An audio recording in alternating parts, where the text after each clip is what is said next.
கரூர் பேருந்து நிலையத்தில் பாலியல் தொந்தரவுக்கு உள்ளாக்கப்பட்டதாக குற்றம் சாட்டிய பெண் போலீசாருடன் வாக்குவாதத்தில் ஈடுபட்டதால் பரபரப்பு ஏற்பட்டது.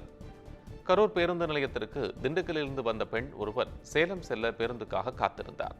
அப்போது பெண்ணுக்கு சில மர்ம நபர்கள் பாலியல் தொந்தரவு கொடுத்ததாகவும் அருகே இருந்த போக்குவரத்து ஊழியர்கள் உதவவில்லை எனவும் கூறப்படுகிறது. எனினும் அப்பெண்ணை அவர்களை காலால் எட்டி உதைத்து எதிர்வினையாற்றியது தெரிகிறது.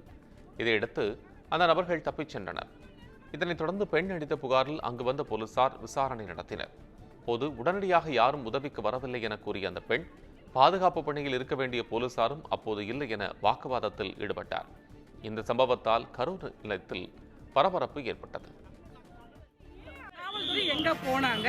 அப்ப எங்களுக்கு பாதுகாப்பு என்ன?